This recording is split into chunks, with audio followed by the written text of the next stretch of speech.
या आप अपना वेट कम करना चाहते हैं, वो भी बिना किसी झंझट के, बिना किसी डाइट, बिना किसी एक्सरसाइज, ना कोई ड्रिंक लिए और ना ही कोई टैबलेट लिए, तो आप चले जाइए इक्वेटर पे। वहां आपका वेट बिना किसी झंझट के कम हो जाएगा। क्या होगा अगर हम किसी ऑब्जेक्ट को अर्थ के सरफेस से ऊपर की तरफ उछाले? क्या उसकी वेलोसिटी फिक्स रहेगी या फिर टाइम के साथ चेंज होगी? अगर होगी तो कैसे होगी? तो आप जानते हैं, जब भी हम किसी ऑब्जेक्ट को अर्थ के सरफेस से ऊपर की तरफ उछालते हैं, तो वो ऑब्जेक्ट हमेशा के लिए ऊपर क्यों नहीं जाता? कुछ हाइट पर पहुंचने के बाद वो ऑब्जेक्ट नीचे की ओर क्यों गिरने लगता है? और वो मैक्सिमम कितने हाइट तक जा सकता है? According to Newton's law of gravitation, every object attracts every other object with a definite force. इसका मतलब ये है कि अगर अर्थ कुछ मैग्नीट्यूड ऑफ फोर्स के साथ एप्पल को अपनी तरफ अट्रैक्ट करता है, तो एप्पल भी उतनी ही मैग्नीट्यूड ऑफ फोर्स के साथ अर्थ को अपनी तरफ अट्रैक्ट करता है। लेकिन हमने तो ये देखा है कि जब भी अर्थ एप्पल को अपनी तरफ अट्रैक्ट करता है, तो एप्पल उसकी तरफ गिर तो जाता है, लेकिन जब एप्पल उतनी ही मैग्नीट्यूड ऑफ फोर्स के साथ अर्थ को अपनी तरफ अट्रैक्ट करता है, तो अर्थ उसकी तरफ क्यों नहीं जाता? हम जानते हैं कि अर्थ अपने ग्रेविटेशनल फोर्स के जरिए हर ऑब्जेक्ट को खुद से बाइंड करके रखता है।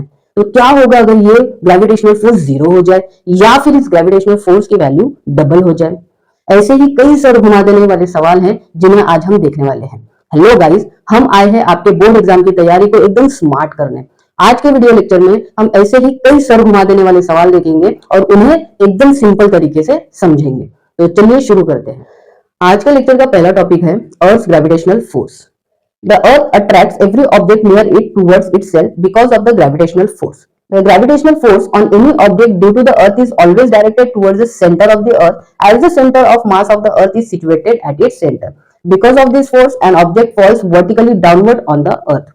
When we throw a stone vertically upward, this force tries to pull it down and reduces its velocity. Due to this constant downward pull, the velocity becomes zero after a while. The pull continues to be exerted and the stone starts moving vertically downward towards the center of the earth under its influence. भाई इसका मतलब क्या है? देखिए, अर्थ क्या करता है?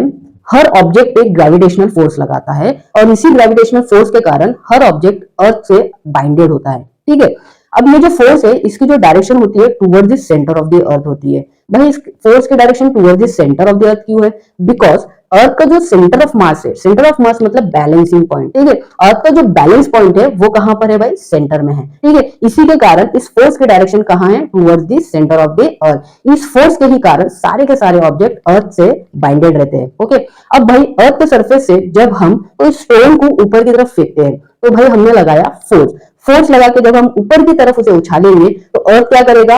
उसके अपोजिट डायरेक्शन में ग्रेविटेशनल फोर्स लगाएगा। जब अर्थ अपोजिट डायरेक्शन में ग्रेविटेशनल फोर्स लगाएगा, तो हमने लगाए वाले फोर्स की मैग्नीट्यूड क्या होगी? धीरे धीरे कम होते जाएगी और एक पॉइंट आएगा भाई जब ये फोर्स, हमारा लगाया हुआ फोर्स क्या होगा? जीरो हो जाएगा। जैसे ही हमारा लगाया वाला फोर्स जीरो हो जाएगा, ऑब्जेक्ट क्या होगा? कुछ हाइट पे जाके रुक जाएगा। जिस पॉइंट पे फोर्स का मैग्नीट्यूड जीरो हो जाएगा, हमारे लगाए हुए फोर्स का मैग्नीट्यूड जीरो हो जाएगा, उस पॉइंट पे क्या होगा? उस हाइट पे ऑब्जेक्ट जाके रुक जाएगा, क्योंकि वहां उसकी वेलोसिटी क्या हो जाएगी? जीरो हो जाएगी। ओके, अब क्या होगा भाई? अब वहां पे रुकने के बाद क्या वो हमेशा के लिए वहां रह जाएगा? नहीं, क्योंकि भाई अर्थ क्या कर रहा है? उस पर कांस्टेंट कंटिन्यूअसली अर्थ क्या कर रहा है? उस पर कंटिन्यूअसली फोर्स लगा रहा है, फोर्स ऑफ अट्रैक्शन, उसे अपनी तरफ खींच रहा है। तो भाई अभी भी अर्थ का फोर्स ऑफ अट्रैक्शन जो है वो खत्म नहीं हुआ है, अर्थ अभी भी अट्रैक्ट कर रहा है कुछ मैग्नीट्यूड ऑफ फोर्स के साथ। ओके, अब इस पॉइंट पे क्या होगा? ऑब्जेक्ट अर्थ की तरफ अट्रैक्ट होना शुरू होगा। मतलब भाई अर्थ ऑब्जेक्ट क्या करेगा? अर्थ के सेंटर की तरफ वर्टिकली डाउनवर्ड डायरेक्शन में गिरना शुरू होगा और फिर फाइनली वो क्या होगा? अर्थ से आके बाइंड हो जाएगा। यही होता है अर्थ ग्रेविटेशनल फोर्स। अब इस अर्थ ग्रेविटेशनल फोर्स के कारण क्या होता है ये हम नेक्स्ट टॉपिक में देखेंगे। तो चलिए देखते हैं। तो अर्थ gravitational acceleration. The earth exerts gravitational force on object near it. According to Newton's second law of motion, a force acting on a body results in its acceleration. Thus, the gravitational force due to the earth on a body results in its acceleration. This is called acceleration due to gravity and is denoted by g. Acceleration is a vector quantity. As the gravitational force on any object due to the earth is directed towards the center of the earth, the direction of acceleration due to the gravity is also directed towards the center of the earth, that is vertically downward direction. Okay, चलो इसे समझते हैं। ठीक है, हमने अभी क्या देखा कि अर्थ क्या है? कंटिन्यूअसली क्या करता है? हर ऑब्जेक्ट पे ग्रेविटेशनल फोर्स लगाता है और जब भी किसी ऑब्जेक्ट पे फोर्स लगता है तो वो बॉडी क्या करती है? वो ऑब्जेक्ट क्या करता है? एक्सेलरेट करता है। ये कौन कहता है? Newton second law of motion. जब भी किसी बॉडी पे फोर्स लगता है तो वो बॉडी क्या करेगी? एक्सेलरेट करेगी। जस्ट लाइक अगर मैं इस कार पे फोर्स लगा दूं, तो ये कार ने क्या किया, एक्सेलरेट किया, ये कार आगे की तरफ चलने लगी। ओके, अब भाई ये जो एक्सेलरेशन है जो अर्थ लगा रहा है, सॉरी ये जो ग्रेविटेशनल फोर्स है जो अर्थ लगा रहा है किसी भी ऑब्जेक्ट के ऊपर, उसके कारण क्या हो रहा है, ऑब्जेक्ट एक्सेलरेट कर रहा है। अब ये एक्सेलरेशन किसके कारण हो रहा है, अर्थ ग्रेविटेशनल फोर्स के कारण हो रहा है, तो हम इसे कहते हैं एक्सेलरेशन ड्यू टू ग्रेविटी। ठीक है, ग्रेविटी का मतलब क्या होता है, gravity is the earth gravitational force. ठीक है, अर्थ के ग्रेविटेशनल फोर्स के कारण अगर किसी ऑब्जेक्ट में एक्सेलरेशन प्रोड्यूस हो रहा है तो उस टाइप के एक्सेलरेशन को हम क्या कहेंगे, एक्सेलरेशन ड्यू टू ग्रेविटी, और उसे डिनोट किया जाता है स्मॉल जी से। ओके, इसे डिनोट किया जाता है स्मॉल जी से। अब ये जो स्मॉल जी है that is acceleration due to gravity, ये वेक्टर क्वांटिटी है। अब भाई वेक्टर क्वांटिटी क्या होता है, वेक्टर क्वांटिटी वो क्वांटिटी होती है जिसका हम डायरेक्शन भी दे सकते हैं या डायरेक्शन भी बता सकते हैं और उसका मैग्नीट्यूड भी बता सकते हैं। जैसे कि मैंने क्या किया, इस कार को सामने की तरफ पुश किया। जब मैंने इस कार को सामने की तरफ पुश किया, यानी फोर्स किस डायरेक्शन में लगाया, सामने की तरफ लगाया। जैसे ही मैंने फोर्स सामने की तरफ लगाया, गाड़ी भी कहाँ एक्सेलरेट हुई, सामने की तरफ हुई। मतलब भाई इस एक्सेलरेशन का डायरेक्शन मैंने बताया, क्या बताया कि भाई जो फोर्स का डायरेक्शन है वही इस ऑब्जेक्ट के एक्सेलरेशन का डायरेक्शन है। उसी तरह क्या होता है, जब भी कोई ऑब्जेक्ट अर्थ के इन्फ्लुएंस में एक्सेलरेट करता है तो भाई वो जो एक्सेलरेशन प्रोड्यूस कर रहा है उसका जो डायरेक्शन रहेगा वो भी towards the centre of the अर्थ रहेगा। क्यों towards the centre of the अर्थ रहेगा, क्योंकि उस पर लगने वाला जो फोर्स है उसकी जो डायरेक्शन है वो भी towards the centre of the अर्थ रहेगी। तो समझ में आया अर्थ ग्रेविटेशनल फोर्स क्या होता है और उसके कारण अर्थ ग्रेविटेशनल एक्सेलरेशन जो प्रोड्यूस होता है वो भी आपको समझ में आया या नहीं, प्लीज कमेंट में मुझे बताइए। ओके, चलिए आगे बढ़ते हैं। So, according to Newton's law of gravitation, every object attracts every other object. Thus, if the earth attracts an apple towards itself, the apple also attracts the earth towards itself with the same force. Why then does the apple fall towards the earth but the earth does not move towards the apple? भाई इस question को पहले समझते हैं। सो Newton's law of gravitation क्या कहता है, हर object हर दूसरे ऑब्जेक्ट को सेम मैग्नीट्यूड ऑफ फोर्स के साथ एक दूसरे की तरफ खींचता है। ठीक है, मतलब भाई अर्थ जब एप्पल को अपनी तरफ कुछ मैग्नीट्यूड ऑफ फोर्स के साथ खींच रहा है तो एप्पल भी उतने ही मैग्नीट्यूड के साथ अर्थ को अपनी तरफ खींच रहा होगा। ठीक है, तो अब क्वेश्चन ये है कि जब अर्थ एप्पल को अपनी तरफ खींचता है कुछ मैग्नीट्यूड ऑफ फोर्स के साथ तो एप्पल अर्थ की तरफ अट्रैक्ट हो जाता है। तो जब एप्पल अर्थ को अपनी तरफ खींचता है तो अर्थ एप्पल की तरफ क्यों नहीं अट्रैक्ट होता है। ठीक है, तो इसका आंसर क्या है देखते हैं। The earth and the apple move towards each other, but the magnitude of the displacement of the earth is negligible relative to that of the apple. The mass of the earth is far greater than that of an apple. Hence, the magnitude of acceleration of the earth is negligible relative to that of the apple. Also, the observer is located on the earth. देखिए ये जो question है इसके दो answer है, दो concept है इसके। ठीक है, सबसे पहला कॉन्सेप्ट देखिए, एप्पल का जो मास है वो बहुत कम है और अर्थ का मास क्या है, बहुत ज्यादा है। ठीक है, हमने ये कहा कि Newton second law of motion के मुताबिक दोनों की बॉडी एक दूसरे को सेम मैग्नीट्यूड ऑफ फोर्स के साथ अट्रैक्ट करती है। यस करेक्ट, दोनों की बॉडी यानी अर्थ भी अर्थ जिस मैग्नीट्यूड ऑफ फोर्स के साथ एप्पल को अट्रैक्ट कर रहा है, एप्पल भी उतनी मैग्नीट्यूड ऑफ फोर्स के साथ अर्थ को अट्रैक्ट कर ही रहा है और अर्थ उसकी तरफ मूव हो रहा है। ये समझ लीजिए सबसे पहली चीज, ये अर्थ जो है एप्पल की तरफ मूव हो रहा है। लेकिन भाई होता क्या है, इसका जो एक्सेलरेशन होता है अर्थ का वो बहुत कम होता है। अब ये कम क्यों होता है इसको समझते हैं।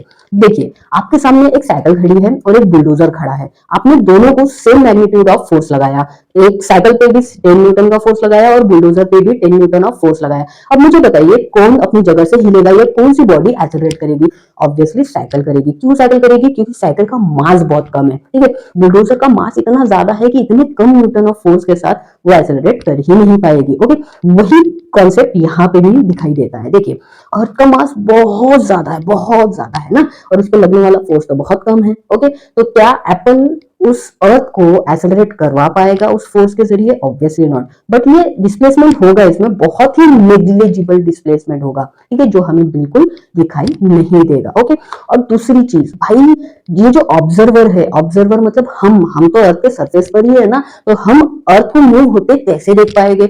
अगर हमें ये देखना है कि अर्थ मूव हो रहा है तो हमें किसी और पोजीशन पे यानी अर्थ से दूर रहना होगा। ठीक है, तो अर्थ पे ही रह के हम अर्थ को मूव होते हुए नहीं देख पाएंगे या समझ नहीं पाएंगे। ठीक है, तो ये दो कॉन्सेप्ट है जो समझाता है हमें कि भाई अर्थ एप्पल की तरफ अट्रैक्ट क्यों नहीं होता या उसमें जाके टकराता क्यों नहीं है। ओके, चलो आगे बढ़ते हैं, नेक्स्ट क्वेश्चन देखते हैं। The gravitational force due to the earth also act on the moon because of which it revolves around the earth. Similar situation exists for the artificial satellites orbiting the earth. Okay, the earth attracts them towards itself, but unlike the falling apple, they do not fall on the earth. Why? अब देखो question क्या बोल रहा है, अर्थ हर object पे gravitational force लगा रहा है। जैसे वो एप्पल पर ग्रेविटेशनल फोर्स लगा रहा है, वैसे ही वो मून पर भी ग्रेविटेशनल फोर्स लगा रहा है। Moon is basically the natural satellite of the अर्थ, ठीक है। और अर्थ जो है आर्टिफिशियल सैटेलाइट्स पे भी ग्रेविटेशनल फोर्स लगा रहा है। अब भाई होता क्या है, एप्पल जो है वो अर्थ से आके टकराता है, मतलब अर्थ पे आके गिर जाता है, ओके, अर्थ के सरफेस से आके बाइंड हो जाता है। लेकिन ये मून जो है वो अर्थ के सेंटर की तरफ क्यों नहीं मूव करता है, वो अर्थ के सरफेस से आके बाइंड क्यों नहीं करता है, यही क्वेश्चन पूछा है। तो चलिए इसका आंसर देखते हैं। This is because of the velocity of the moon and the satellites along their orbits. If this velocity was not there, they would have fallen on the earth. देखिए, मून क्या कर रहा है स्पेस में, motion कर रहा है। अब मोशन कर रहा है मतलब वो कुछ उसकी कुछ वेलोसिटी होगी, ठीक है। तो मून क्या कोशिश कर रहा है, देखिए हमने फर्स्ट लेक्चर में यही देखा था कि Newton first law of motion कहता है अगर कोई ऑब्जेक्ट मोशन कर रहा है तो उसमें जो वेलोसिटी होगी वो वेलोसिटी कैसी रहेगी, लीनियर वेलोसिटी होगी। मतलब वो जो मोशन करेगा वो लीनियर डायरेक्शन में करेगा, प्लस उसकी स्पीड भी क्या रहेगी, कांस्टेंट रहेगी, ओके। अब ये मून कॉन्स्टेंटली क्या कोशिश कर रहा है कि भाई मैं सीधा जाऊं, है ना, वो सीधा जाने की कोशिश कर रहा है। अर्थ क्या कर रहा है, अपने ग्रेविटेशनल फोर्स की तरफ उसे अपनी तरफ अट्रैक्ट करने की कोशिश कर रहा है। दोनों में हो रही है लड़ाई। अब मून बोलता है मैं अपने डायरेक्शन में जाऊंगा, अर्थ बोलता है नहीं तू मेरे तरफ आ जा। ये दोनों की लड़ाई में होता क्या है, मून ना सीधा जा पाता है और ना ही अर्थ की तरफ जाके अट्रैक्ट होता है, यानी बाइंड हो जाता है। तो होता क्या है, मून क्या करता है, एक पर्टिकुलर पाथ में, ऑर्बिट में क्या करता है, उसको रोटेट करते रहता है। तो कॉन्सेप्ट समझ में आया।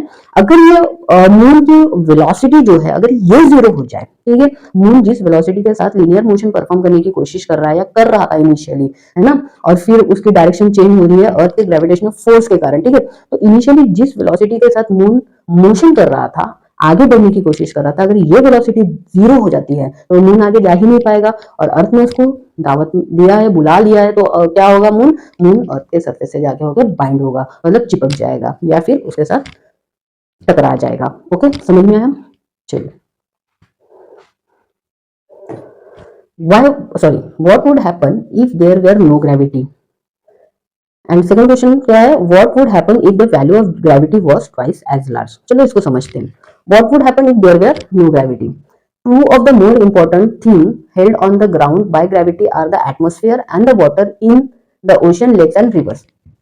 Without gravity, the air in the atmosphere has no reason to hang around and it would immediately leap into space. Without an atmosphere, any living thing would die immediately and anything liquid would boil away into space. If the earth were to have no gravity, it would indeed fall into the sun due to the sun's massive gravitational pull. देखो, अर्थ जो gravitational force her object पे लगाता है, जिसके कारण object अर्थ के surface से bind रहता है, अगर यही ग्रेविटेशनल फोर्स जीरो हो जाए तो क्या होगा भाई। देखिए, अर्थ का जो एटमॉस्फेयर है, अर्थ के एटमॉस्फेयर में क्या है, बहुत सारे डस्ट पार्टिकल है, गैसेस है, उन गैसेस में ऑक्सीजन भी है, ओके।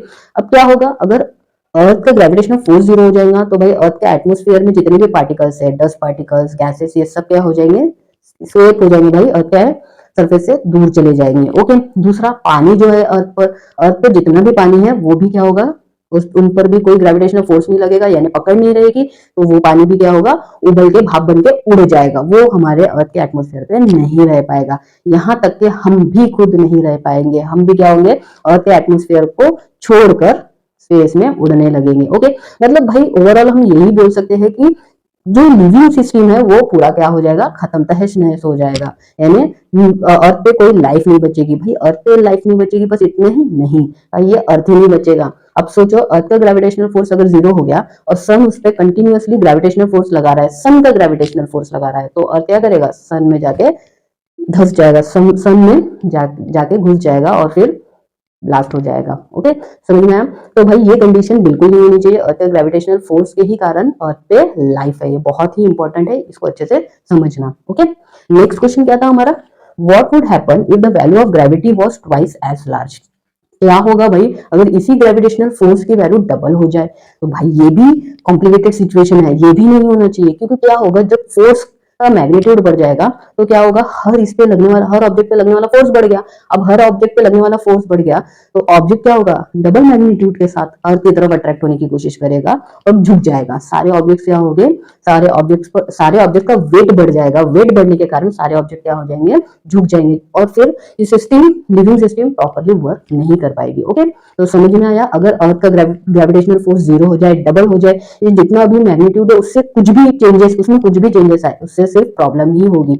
यानी अभी जो हमारा अर्थ का ग्रेविटेशनल फोर्स है उसका जो मैग्नीट्यूड है वो परफेक्ट है। ओके, चलिए आगे बढ़ते।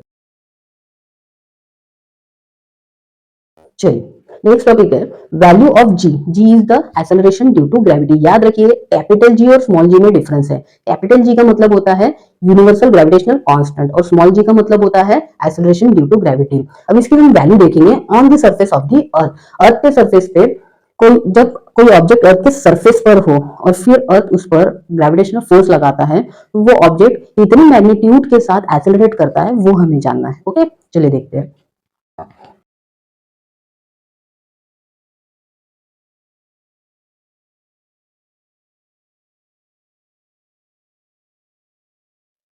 चलिए यहाँ पे मैंने दो ऑब्जेक्ट लिया है, एक लिया है अर्थ और एक है कोई दूसरा ऑब्जेक्ट जो अर्थ के सरफेस पर है। ध्यान रखिए हमारा एक ऑब्जेक्ट अर्थ है और दूसरा ऑब्जेक्ट अर्थ के सरफेस पर है। ठीक है, अर्थ का जो मास है वो कैपिटल एम है और ऑब्जेक्ट का जो मास है वो स्मॉल एम है। ओके, नाउ यहाँ पे देखिए अर्थ क्या करता है, जो ग्रेविटेशनल फोर्स लगाता है वो कहाँ से लगाता है, फ्रॉम द सेंटर। सेंटर से अर्थ ग्रेविटेशनल फोर्स लगा रहा है। ठीक है, तो उस सेंटर से जो ऑब्जेक्ट है उसका जो डिस्टेंस है वो क्या है, हमारा रेडियस ऑफ अर्थ कहलाएगा। ओके, ये दोनों कॉन्सेप्ट समझ में आया। चलिए आगे देखते हैं हम। अब हमने क्या देखा था, हमने देखा था ग्रेविटेशनल फोर्स का मैग्नीट्यूड क्या होता है। क्या होता है gravitational force, gravitational force is equal to capital G into mass of one object into mass of another object divided by square of distance between two. ये कहां से देखा था हमने, by Newton's universal law of gravitation. Newton's universal law of gravitation क्या कहता है कि भाई अगर दो ऑब्जेक्ट है तो दोनों ऑब्जेक्ट कुछ मैग्नीट्यूड ऑफ फोर्स के साथ एक दूसरे को अट्रैक्ट कर रहे हैं। ये ऑब्जेक्ट इस डायरेक्शन में, फर्स्ट ऑब्जेक्ट इस डायरेक्शन में सेकंड ऑब्जेक्ट को अट्रैक्ट कर रहा है, तो सेकंड ऑब्जेक्ट क्या करेगा, अपोजिट डायरेक्शन में फर्स्ट ऑब्जेक्ट को अट्रैक्ट करेगा। अब ये कितनी मैग्नीट्यूड ऑफ फोर्स के साथ अट्रैक्ट कर रहे हैं वो हमने कैसे देखा था। ये जो फोर्स था, फोर्स ऑफ अट्रैक्शन था, वो था directly proportional to mass of the two object. मान लो इसका कैपिटल एम मास है और इसका मास है small M. So this gravitational force or the force of attraction between the two objects is directly proportional to product of masses of two objects. Okay, and it is inversely proportional to square of distance between them. इन दो object के बीच का जो distance है, centre to centre distance, तो उस distance का square. Okay, तो ये दो कंडीशन हमने देखे थे। These are called the laws of gravitation. Okay, मिलेगा हमें force is proportional to product of masses of two object divided by square of distance between them. Okay, अब भाई यहाँ से कांस्टेंट ऑफ प्रोपोर्शनलिटी अगर हम हटा देते हैं तो क्या मिलेगा मुझे, therefore force equals to capital G into product of masses of two object upon square of distance between them. Okay, यहाँ पे जी क्या है, यूनिवर्सल ग्रेविटेशनल कांस्टेंट। यही था हमारा ग्रेविटेशनल फोर्स का मैग्नीट्यूड जो हमने डिराइव किए थे प्रीवियस लेक्चर्स में। ओके, तो इसी को यूज करना है। Force is equals to gravitational constant into product of masses of two object divided by square of distance between them. Okay, again force का और दूसरा फॉर्मूला क्या है जो हमने प्रीवियस क्लासेस में पढ़ा है, तो force equals to mass into acceleration. ठीक है, प्रीवियस क्लासेस में हमने देखा है कि फोर्स इक्वल्स टू क्या होता है, मास इनटू एक्सेलरेशन। ठीक है, अब देखिए यहाँ पे कुछ चेंजेस करने होंगे। देखिए ये जो फोर्स है, ये फोर्स कौन सा है, ग्रेविटेशनल फोर्स ऑफ अर्थ है। ये जो फोर्स है वो है ग्रेविटेशनल फोर्स ऑफ अर्थ, क्योंकि अर्थ ग्रेविटेशनल फोर्स लगाकर ऑब्जेक्ट को अपनी तरफ अट्रैक्ट कर रहा है। ठीक है, तो यहाँ पे क्या हो जाएगा, G will be the universal gravitational constant जिसकी वैल्यू फिक्स हो गई। ये जो कैपिटल एम है that is the mass of the earth. Okay, ये कैपिटल एम क्या हो जाएगा, मास ऑफ अर्थ। ये स्मॉल एम क्या हो जाएगा, mass of object on the earth. Small M क्या हो जाएगा, mass of object on the surface of the earth. याद रखिएगा कहां पर है ये, on the surface of the earth. Earth के सरफेस पे कहीं पे भी ले लो। ओके, नेक्स्ट अपॉन, अब ये जो डिस्टेंस है, ये डिस्टेंस कितना लेने वाले हो आप, देखो यहाँ से सेंटर से ऑब्जेक्ट का जो डिस्टेंस है, जहां से फोर्स लग रहा है वहां से ऑब्जेक्ट का जो डिस्टेंस है वो कितना है, हमारा रेडियस ऑफ अर्थ। यहाँ पे डी की जगह हम क्या लिखेंगे, रेडियस स्क्वायर। समझ में आई बात। अगेन यहाँ पे देखिए, एंड ये जो फोर्स है, force equals to mass into acceleration. अब भाई ये जो एक्सेलरेशन है वो एक्सेलरेशन ड्यू टू क्या है, ग्रेविटी हो रहा है, यानी अर्थ ग्रेविटेशनल फोर्स के कारण एक्सेलरेशन हो रहा है। तो ये जो एक्सेलरेशन है वो एक्सेलरेशन ड्यू टू ग्रेविटी है, तो इसे हम रिप्लेस करके क्या लिखेंगे, स्मॉल जी।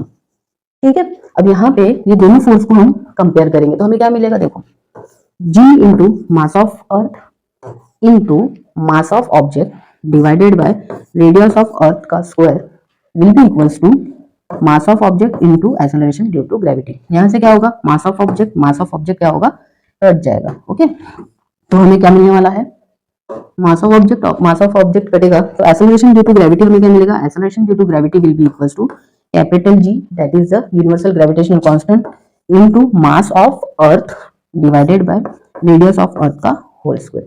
ठीक है, कॉन्सेप्ट समझ में आया। तो ये है हमारा एक्सेलरेशन ड्यू टू ग्रेविटी का मैग्नीट्यूड। अब भाई इसका जो एसआई यूनिट है वो है मीटर पर सेकंड स्क्वायर, जो कि हमारे इसी एक्सेलरेशन का होता है। ठीक है, इस तरह से आपको डिराइव करना है एक्सेलरेशन ड्यू टू ग्रेविटी का फॉर्मूला। ओके, चलिए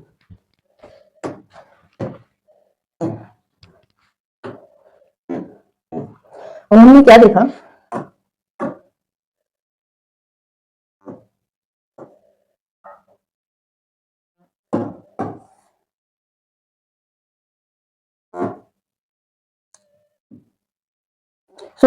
हमने अभी क्या देखा, एक्सेलरेशन ड्यू टू ग्रेविटी का फॉर्मूला क्या है, capital G into mass of earth upon radius of earth का स्क्वायर। ओके, अब यहाँ पे एक चीज नोटिस करने की नोटिस कीजिए, यहाँ पे जो है ये जो जी है, जी के फॉर्मूले में यानी एक्सेलरेशन ड्यू टू ग्रेविटी के फॉर्मूले में मास ऑफ ऑब्जेक्ट कहीं नहीं है, स्मॉल एम कहीं नजर नहीं आ रहा है। तो इससे क्या कंक्लूजन निकाल सकते हैं हम, देखिए this acceleration depends only on the mass M. ये जो एक्सेलरेशन ड्यू टू ग्रेविटी है वो किस पे डिपेंड है, mass of earth, mass M पे यानी मास ऑफ अर्थ पर, एंड रेडियस आर, और किस पे डिपेंड है, रेडियस ऑफ अर्थ पर। तो भाई ये जो एक्सेलरेशन ड्यू टू ग्रेविटी है दो क्वांटिटी पे डिपेंड करेगा, एक तो मास ऑफ अर्थ पे और एक तो रेडियस ऑफ अर्थ पर। ठीक है, of the earth, and so the acceleration due to gravity at a given point on the earth is the same for all object। अब देखिए यहाँ पे मास ऑफ ऑब्जेक्ट पे acceleration due to gravity depend ही नहीं कर रहा है। जब जी इसके मास पर डिपेंड ही नहीं करेगा तो ये ऑब्जेक्ट का तुम मास कितना भी ज्यादा बढ़ा दो या कम कर दो, ठीक है, इस ऑब्जेक्ट की जगह ज्यादा मास का ऑब्जेक्ट लो या कम मास का ऑब्जेक्ट लो, क्या ये वैल्यू चेंज होगी, नहीं होगी।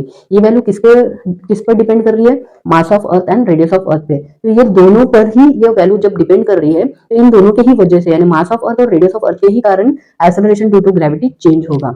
ओके, ऑब्जेक्ट के मास पे डिपेंड नहीं करता है।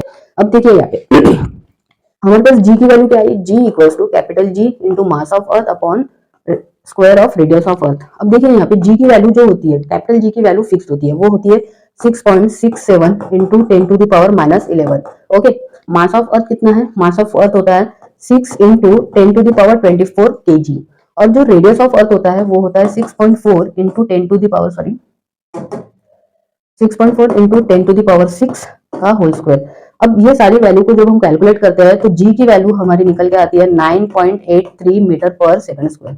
कितनी आती है, 9.83 मीटर पर सेकंड स्क्वायर। ये कहाँ आती है, अर्थ के सरफेस पर। ये कहाँ पर है, अर्थ के सरफेस पर। ठीक है, अर्थ के सरफेस पर अर्थ का मास इतना होता है और अर्थ का रेडियस इतना होता है, ध्यान में रखिएगा। तो अर्थ के सरफेस पे gravity acceleration due to gravity कितना है, 9.83। ठीक है, आप लोग राउंड फिगर 9.8 मान सकते हो, लेकिन एक्चुअल में वो नियरली इक्वल टू 9.83 होता है। ओके, अब देखिए जब भी कोई ऑब्जेक्ट अर्थ के सरफेस पे रहेगा इतने ही मैग्नीट्यूड के साथ एक्सेलरेट करेगा, हर ऑब्जेक्ट सेम मैग्नीट्यूड के साथ एक्सेलरेट करेगा और अर्थ के सेंटर की तरफ अट्रैक्ट होने की कोशिश करेगा। तो एक्सेलरेशन सबका सेम रहेगा। ओके, समझ में आगे बात, चलिए आगे बढ़ते हैं। देखिए यहाँ पे एक और पॉइंट दिया है, it does not depend on the properties of the object. ठीक है, तो ये जो एक्सेलरेशन ड्यू टू ग्रेविटी है वो ऑब्जेक्ट के प्रॉपर्टीज पर भी डिपेंड नहीं करता है कि ऑब्जेक्ट का मास कैसा है, ऑब्जेक्ट किस प्रकार का है, उसका शेप कैसा है, एरिया, लेंथ, कुछ भी मायने नहीं रखता। तो ऐसा भी ऑब्जेक्ट हो अगर वो अर्थ के सरफेस पे है तो उसका एक्सेलरेशन कितना रहेगा, 9.83 मीटर पर सेकंड स्क्वायर। ओके, चलो नेक्स्ट है, what would be the value of G on the surface of the earth if it mass was twice as large and its radius half of what is now। अब देखिए यहाँ पे क्या बोल रहा है, देखिए जी का फॉर्मूला हमारा क्या आया, जी इक्वल्स टू क्या आया, सॉरी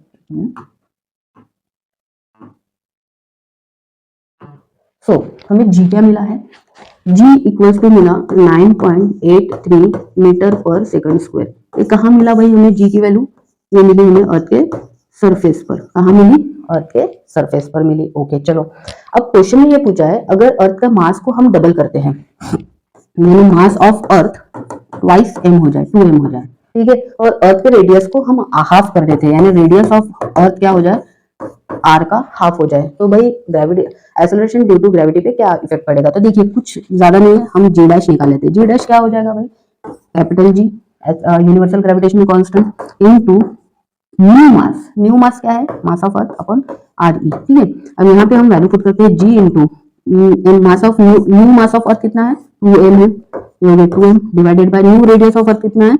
r/2 है, तो ये 2 ऊपर चले जाएगा, तो 2 2 इधर कितना हो जाएगा? 4 हो जाएगा। 4 इंटू सॉरी यहाँ पे स्क्वायर रहता है तो ये भी स्क्वायर हो जाएगा। ठीक है, तो ये क्या हो जाएगा अपना, यहाँ पे स्क्वायर होता है ना, ठीक है, मास अपॉन रेडियस का स्क्वायर, तो यहाँ पे भी स्क्वायर हो जाएगा, तो ये 2 टू द 4 टू द 8 हो जाएगा। 8 into G into original mass of earth upon original radius of earth. ठीक है, अब ये क्या है हमारा भाई? ये क्या है? ओरिजिनल जी है। ठीक है, अब ओरिजिनल जी की वैल्यू कितनी है?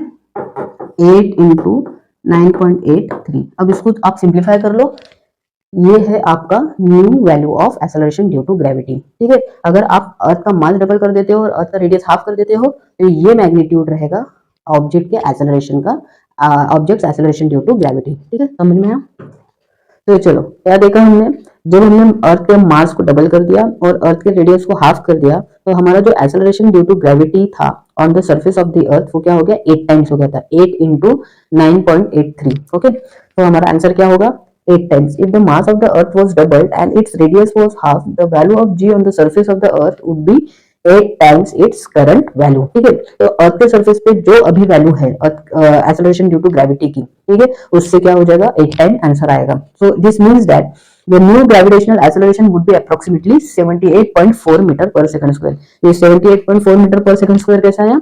8 इंटू 9.83 करके। ठीक है, समझ में आया? चलो नेक्स्ट क्वेश्चन क्या है? What will be the direction? Will the direction of gravitational force change as we go inside the earth? भाई जैसे जैसे हम अर्थ के अंदर डीप जाएंगे तो क्या भाई ग्रेविटेशनल फोर्स की डायरेक्शन चेंज होगी? ऑब्वियसली नॉट, बिल्कुल नहीं, क्योंकि अर्थ का ग्रेविटेशनल फोर्स की direction toward the centre of the अर्थ है। कहां पर है भाई? अर्थ के सेंटर पे है। आप अर्थ में कहीं पे भी चले जाओ, अंदर जाओ बाहर जाओ, कहीं पे भी चले जाओ, अर्थ के फोर्स की डायरेक्शन चेंज नहीं होगी। ठीक है, ग्रेविटेशनल फोर्स ऑफ अर्थ ये डायरेक्शन चेंज कभी नहीं होगी, वो हमेशा toward the centre of the earth ही रहेगी। ओके, समझ में आया? So there will be no change in the direction of the gravitational force. Gravitational force always acts downward towards the center of the earth. ठीक है, next question. What will be the effect of G at the center of the earth? भाई ये जो G है यानी acceleration due to gravity है, जब हम कोई object centre of the earth, earth के सेंटर पे पहुंच जाएगा, कहां पे पहुंचेगा? देखो यहाँ पे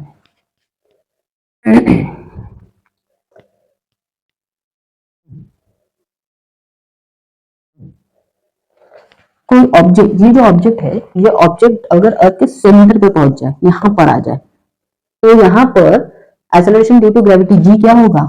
क्या होगा? यहाँ पे जब कोई ऑब्जेक्ट अर्थ के सेंटर पे आ जाएगा तो इस पे लगने वाला फोर्स जीरो हो जाएगा। इस पे लगने वाला फोर्स क्या हो जाएगा? जीरो। ये फोर्स हो जाएगा जीरो। अगर फोर्स जीरो होगा तो जी की वैल्यू ऑब्वियसली क्या होगी?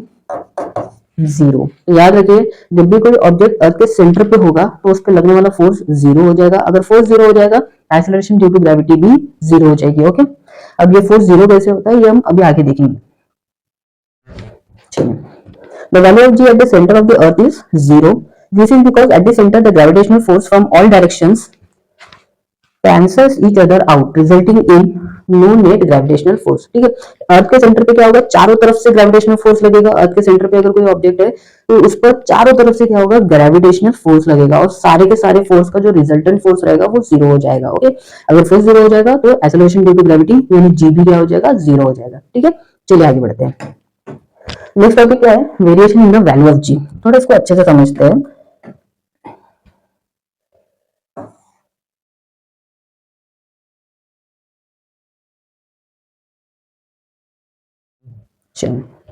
ये जो एक्सेलरेशन ड्यू टू ग्रेविटी है ये कांस्टेंट नहीं रहता है, ये अलग अलग जगह पे अलग अलग होता है, क्योंकि किसी भी ऑब्जेक्ट पे लगने वाला फोर्स क्या होता है? अलग हो जाता है। यानी जब ऑब्जेक्ट अर्थ के सेंटर से दूर दूर जाता है तो इस फोर्स की मैग्नीट्यूड क्या होती है? ग्रेविटेशनल फोर्स की मैग्नीट्यूड कम होने लगती है। जैसे कि दो मैग्नेट अगर आप हाथ में रखते हो और दोनों मैग्नेट को पास में रखते हो तो वो दो मैग्नेट या तो अपने एक दूसरे को अट्रैक्ट करेंगे या तो रिपेल करेंगे। ठीक है, तो वो जो अट्रैक्शन और रिपल्शन का जो फोर्स है ठीक है, वो हम फील कर सकते हैं। तो जब दो मैग्नेट पास होते हैं तो हम वो जो फोर्स उन दोनों के बीच में लगने वाला फोर्स हम जो फील कर पाते हैं वो ज्यादा होता है। ठीक है, जब वो मैग्नेट को हम दूर कर देते हैं तो उन दोनों के बीच में लगने वाले फोर्स जो होता है उसे हम कम फील कर पाते हैं। ठीक है, मतलब दोनों के बीच में कम फोर्स लग रहा है, मतलब जब आप डिस्टेंस बढ़ा दोगे तो फोर्स का मैग्नीट्यूड क्या होगा, कम होगा। ठीक है, तो वैसे ही जब अर्थ से जो ऑब्जेक्ट है वो दूर दूर चले जाएगा, अर्थ के सरफेस से दूर दूर जाते जाएगा, या अर्थ के अलग अलग अर्थ के सरफेस पे अलग अलग पोजीशन पर जाएगा, तो क्या होगा, मैग्नीट्यूड ऑफ फोर्स चेंज होगा। ठीक है, ग्रेविटेशनल फोर्स का मैग्नीट्यूड चेंज होगा। अगर ग्रेविटेशनल फोर्स का मैग्नीट्यूड चेंज हो रहा है तो obviously acceleration due to gravity भी चेंज होगी। ठीक है, अगर एक ही पोजीशन है, ठीक है, एक ही पोजीशन पे दो ऑब्जेक्ट है, ठीक है, तो अर्थ क्या करेगा, दोनों ऑब्जेक्ट को इस पोजीशन पे जितना फोर्स लग रहा है अर्थ का, उतने ही फोर्स से क्या होगा, वो अट्रैक्ट करेगा। ठीक है, तो इस पोजीशन पे दोनों ऑब्जेक्ट में जो एक्सेलरेशन रहेगा ड्यू टू ग्रेविटी वो भी सेम रहेगा। लेकिन भाई एक ऑब्जेक्ट इस पोजीशन पे और दूसरा ऑब्जेक्ट किसी दूसरे पोजीशन पे है, तब दोनों पे लगने वाला फोर्स अब भी अलग रहेगा, और दोनों में जो produce acceleration due to gravity यानी एक्सेलरेशन जो प्रोड्यूस होगा वो भी क्या होगा, डिफरेंट रहेगा। ठीक है, तो चलिए डिफरेंट कैसे होता है ये देखते हैं। Variation in the value of G. सबसे पहले on the surface of the earth, पहली चीज हम अभी तक अज्यूम कर रहे थे कि अर्थ जो है स्फेरिकल इन शेप है, लेकिन अर्थ एक्चुअल में स्फेरिकल इन शेप नहीं है। अर्थ क्या है, थोड़ा सा चपटा है, पोल की तरफ से दबा हुआ है और इक्वेटर की तरफ से क्या है, वो फैला हुआ है। देखिए ये है अर्थ का इक्वेटर, ये क्या है, सॉरी, ये है अर्थ का इक्वेटर। ओके, और ये क्या है, अर्थ का पोल है, ये नॉर्थ पोल होता है, और ये क्या होता है, साउथ पोल होता है। ओके, अब देखिए यहाँ पे हमें जी जो था, जी की वैल्यू क्या थी, acceleration due to gravity equals to universal gravitational constant into mass of earth upon square of radius of earth। और हमने ये देखा था, ये जो g है इस पे डिपेंड कर रहा है भाई, depend on mass of earth and radius of earth. G acceleration due to gravity दो फैक्टर पे डिपेंड कर रहा है, mass of earth and radius of earth. किस पे डिपेंड कर रहा है, mass of earth and radius of earth. ये बात को ध्यान में रखना है। ठीक है, अब यहाँ पे समझते हैं। देखिए जब आप पोल पर रहोगे तो देखिए यहाँ से सेंटर है ये अर्थ का, अर्थ के सेंटर से पोल का जो डिस्टेंस है वो कम है। ठीक है, और अर्थ के सेंटर से जो इक्वेटर का जो डिस्टेंस है वो क्या है, ज्यादा है। ठीक है, फैला हुआ है ना, इक्वेटर पे अर्थ क्या है, फैला हुआ है, तो अर्थ का जो रेडियस है वो ज्यादा है। अगर बताओ मुझे रेडियस आप बढ़ा दोगे तो जी पे क्या असर पड़ेगा, जी कम होगा, क्योंकि acceleration due to gravity is inversely proportional to square of radius of earth. Okay, तो रेडियस ऑफ अर्थ अगर आप बढ़ाते हो तो इस पॉइंट पे जी की वैल्यू क्या हो जाएगी, कम हो जाएगी। ओके, समझ में आया। ठीक है, अब भाई रेडियस ऑफ अर्थ कम कर देते हो, यहाँ पे रेडियस कम हो गया है, रेडियस कम, तो जी की वैल्यू क्या हो जाएगी, बढ़ जाएगी। भाई पोल पर क्या होगा, जी की value acceleration due to gravity क्या होगा, 9.83 होगा पोल पर। याद रखिएगा पोल पर एक्सेलरेशन ड्यू टू ग्रेविटी कितना है, 9.83 है, और इक्वेटर पे एक्सेलरेशन ड्यू टू ग्रेविटी कितना है, 9.78 मीटर पर सेकंड स्क्वायर है। अब आपको समझ में आया, आप अगर इक्वेटर पे जाओगे तो आपका वेट क्यों कम होगा, क्योंकि भाई आप एक्सेलरेशन ड्यू टू ग्रेविटी कम होगा।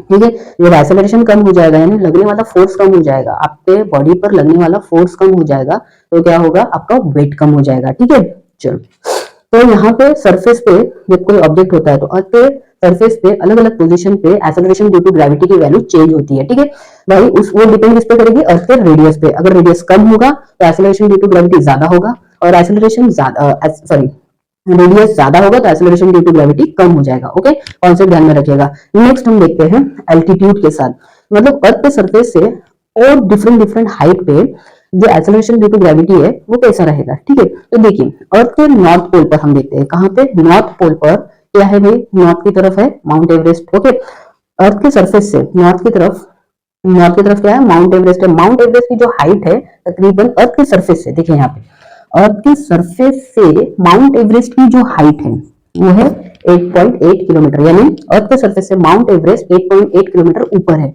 ओके, तो भाई यहाँ देखिए ये था हमारा अर्थ के सरफेस पे आर,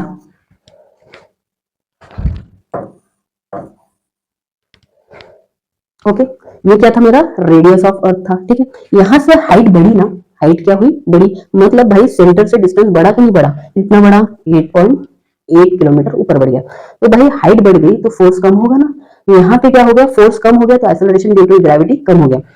सरफेस पे एक्सेलरेशन ड्यू टू ग्रेविटी कितना था, 9.83 था। जैसे ही डिस्टेंस बढ़ गया फोर्स कम हो गया, फोर्स कम हुआ तो एक्सेलरेशन ड्यू टू ग्रेविटी कितना हो गया, 9.8 मीटर पर सेकंड हो गया। ठीक है, अब अर्थ के सरफेस से जो ह्यूमन मेड बलून है वो कुछ हाइट पर उड़ता है। ठीक है, कितनी हाइट पर उड़ सकता है वो, 36.6 किलोमीटर की हाइट पे उड़ सकता है अर्थ के सरफेस से। ठीक है, अगर ये हाइट और बढ़ गई मतलब भाई अर्थ के सेंटर से हॉट एयर बलून या फिर ह्यूमन मेड बलून का डिस्टेंस क्या हो गया, बहुत ज्यादा हो गया है ना।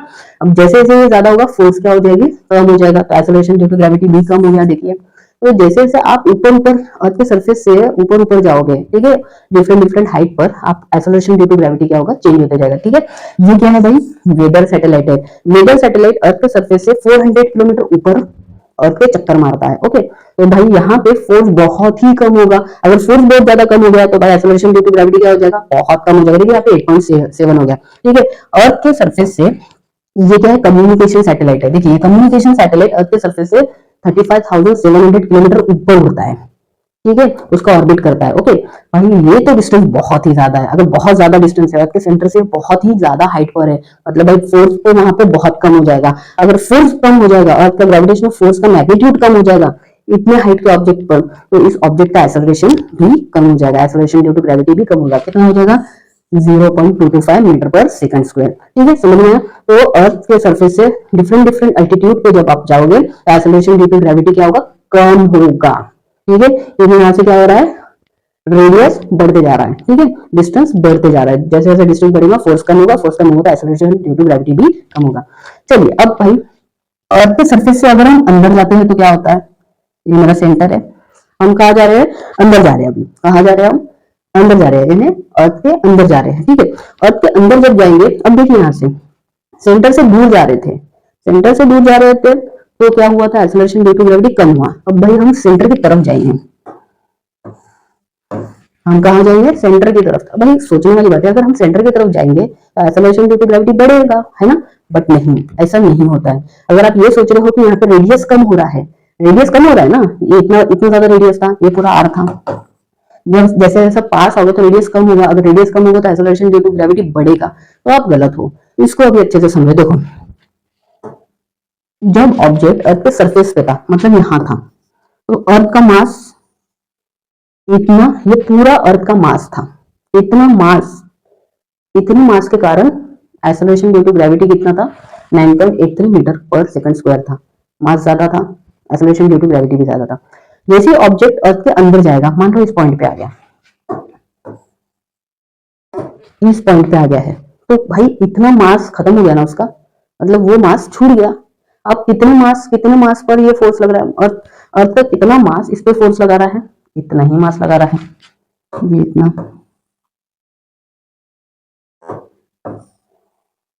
ठीक है, इतने ही मास का अर्थ इस पे फोर्स लगा रहा है, समझ रहे हो। यहाँ पे क्या हो गया भाई, मास ऑफ अर्थ कम हो गया, रेडियस तो कम हो रहा है, साथों साथ क्या हो रहा है, मास ऑफ अर्थ कम हो रहा है। अगर मास ऑफ अर्थ कम हुआ तो mass of earth is directly proportional to acceleration due to gravity. Mass कम हुआ तो एक्सेलरेशन ड्यू टू ग्रेविटी क्या होगा, कम होगा भाई। इस पे लगने वाला, ऑब्जेक्ट पे लगने वाला फोर्स भी कम हो जाएगा, और क्या होगा, एक्सेलरेशन ड्यू टू ग्रेविटी भी कम होगा। अब इसको समझते देखिए, आप दो मैग्नेट लीजिए, ठीक है, दो मैग्नेट को पास में रखिए। ठीक है, अब ये दो मैग्नेट को जब आप पास में रखते हो तो फोर्स क्या रहेगा, ज्यादा रहेगा। लेकिन अभी इसको समझो कि इस ये जो मैग्नेट है, इन दो मैग्नेट में से एक मैग्नेट को छोटा कर दो, एक मैग्नेट को क्या कर दो, छोटा कर दो। अब फोर्स क्या हो जाएगा, ऑब्वियसली कम होगा। ठीक है, डिस्टेंस कम होगा या नहीं होगा उसको मैंने नहीं रखेगा। अब क्या होगा, मास कम होगा ना भाई, मैग्नेट का मास कम हो गया तो फोर्स ऑब्वियसली कम होगा ही होगा। ठीक है, समझ में तक वही कॉन्सेप्ट यहाँ पे लग रहा है। जैसे आप अंदर अर्थ के डीप जाते जाओगे तो अर्थ का मास कम होगा, अगर अर्थ का मास कम होगा तो लगने वाला फोर्स भी कम हो जाएगा, और फोर्स कम होगा तो ऑब्जेक्ट का एक्सेलरेशन क्या होगा, कम हो जाएगा। तो कॉन्सेप्ट समझ में आया भाई कि अर्थ के सरफेस पर अलग अलग पोजिशन पर एक्सेलरेशन ड्यू टू ग्रेविटी कैसे चेंज होगा। आप अर्थ के सरफेस से ऊपर ऊपर जाओगे तो एक्सेलरेशन ड्यू टू ग्रेविटी जो है वो बढ़ेगा या कम होगा। ठीक है, अर्थ के अंदर डीप जाओगे तो एक्सेलरेशन ड्यू टू ग्रेविटी बढ़ेगा या कम होगा। ठीक है, सो नेक्स्ट है फैक्टर अफेक्टिंग वैल्यू ऑफ जी। तो दो फैक्टर्स है जो जी यानी एक्सेलरेशन ड्यू टू ग्रेविटी को अफेक्ट करते हैं। सबसे पहला है मास और दूसरा है वेट। दोनों होते क्या है, देखिए, मास of an object is the amount of matter present in it. कोई भी ऑब्जेक्ट हो उसके अंदर में कितना मैटर प्रेजेंट है वो उस ऑब्जेक्ट का क्या हो जाएगा, मास हो जाएगा। और वेट क्या होगा, दैट भाई weight of an object is defined as the force with which the earth attracts the object. भाई जो पर्टिकुलर ऑब्जेक्ट है उसका जो भी मास है, ठीक है, उस मास के ऑब्जेक्ट पर और जो फोर्स लगा रहा है डाउनवर्ड डायरेक्शन में, उस फोर्स को हम वेट कहते हैं। So weight is basically the force, gravitational force. अब नेक्स्ट टाइम याद रखना, जब भी आप वेट की बात करोगे मतलब आप किसकी बात कर रहे हो, ग्रेविटेशनल फोर्स की बात कर रहे हो। ठीक है, तो डिफरेंट डिफरेंट ऑब्जेक्ट पे क्या होता है, डिफरेंट डिफरेंट पोजिशन पर और क्या करता है, डिफरेंट मैग्नीट्यूड ऑफ फोर्स लगाता है। ठीक है, तो जब भी आप वेट की बात कर रहे हो मतलब ये बोल रहे हो कि एक पर्टिकुलर मास ऑफ ऑब्जेक्ट पर अर्थ कितनी ग्रेविटेशनल फोर्स लगा रहा है। ओके, तो मास और वेट में डिफरेंस समझ में आया। चलो next, it has no direction, mass का कोई डायरेक्शन ही नहीं होता है। The mass of an object is same everywhere in the universe and is never zero. भाई कोई ऑब्जेक्ट है उसमें कुछ तो होगा ना भाई, अगर नहीं है तो वो एग्जिस्ट नहीं करता है। ठीक है, तो ऑब्जेक्ट का मास कभी, यानी अंदर का जो कंटेंट है, मैटर है, ऑब्जेक्ट के अंदर का मैटर है, मतलब हमारे अंदर जो कुछ है कुछ तो है ना, अगर कुछ नहीं होता तो हम होते क्या, नहीं होते। ओके, तो हमारे अंदर जो मास है, हमारे अंदर का जो मैटर है वो कभी जीरो नहीं हो सकता है। और भाई हमारे मास का कोई डायरेक्शन नहीं है, हम बता सकते हैं कि इस डायरेक्शन में है हमारा मास, उस डायरेक्शन में नहीं, मास का कोई डायरेक्शन नहीं होता है। Mass of object will be same on the earth and the mass. एक तो भाई उसका कोई डायरेक्शन नहीं होता है मास का, दूसरा मास जो है कभी जीरो नहीं हो सकता है। और यूनिवर्स में तुम कहीं भी चले जाओ, चाहे अर्थ पे या मार्स, तुम्हारे अंदर का कंटेंट एकदम से चेंज हो जाएगा। तो यहाँ से तुम मार्स पे चले जाओगे तो क्या अंदर का कंटेंट चेंज होगा, नहीं। अंदर का मैटर चेंज होगा, नहीं। तो तुम्हारा मास चेंज होगा, नहीं। ठीक है, समझ में। It is scalar quantity and its SI unit is KG. भाई मास क्या है, स्केलर क्वांटिटी है। क्यों, क्योंकि सिर्फ उसका मैग्नीट्यूड होता है, वो कोई डायरेक्शन बता रहा है क्या, नहीं। जो क्वांटिटी सिर्फ मैग्नीट्यूड बताती है वो स्केलर क्वांटिटी होती है, और मास का एसआई यूनिट क्या है, केजी है। Okay, according to Newton's first law, it is a measure of the inertia of an object. Newton first law of motion क्या है, लॉ ऑफ इनर्शिया, मतलब tendency of body to oppose the sudden change in motion. और ये किसके कारण होता है, मास के। एक भारी ऑब्जेक्ट को सडनली अगर उसे उसके स्टेट ऑफ मोशन को चेंज करने की कोशिश करोगे वो नहीं चेंज होगा। ठीक है, जितना ज्यादा मास उतना ज्यादा इनर्शिया। भाई उसकी टेंडेंसी रहेगी कि मैं रेस्ट में होकर रेस्ट में रहूंगा। ठीक है, हल्का है तो वो अपोज तो करेगा भाई सडन चेंज इन मोशन को, बट वो हिल जाएगा, अपना स्टेट ऑफ मोशन चेंज कर लेगा क्योंकि उसका मास बहुत कम है। ठीक है, चलो वेट के बारे में देख लेते हैं। It is directed toward the centre of the earth. भाई weight is nothing but the gravitational force. अब ग्रेविटेशनल फोर्स की डायरेक्शन क्या है, towards the centre of the earth. तो वेट की भी डायरेक्शन क्या होगी, towards the centre of the earth. Okay, it is different at different place on the earth and is zero at the earth centre. देखो weight जो है, gravitational force क्या होता है, अलग अलग जगहों पे चेंज होता है। हमने देखे थे अर्थ के अंदर डीप जाओगे तो वो क्या होगा, कम होते जाएगा। अर्थ के सरफेस से ऊपर ऊपर ऊपर ऊपर जाओगे तो भी ग्रेविटेशनल फोर्स क्या होगा, कम होगा। मतलब वेट क्या होगा, हर पॉइंट पे चेंज होता रहेगा। ठीक है, यहाँ तक कि अर्थ के सेंटर पे ग्रेविटेशनल फोर्स क्या होता है, जीरो हो जाता है, यानी किसी भी बॉडी का वेट क्या हो जाता है, जीरो हो जाता है। The weight is not same because the value of G on earth is different from that on the Mars.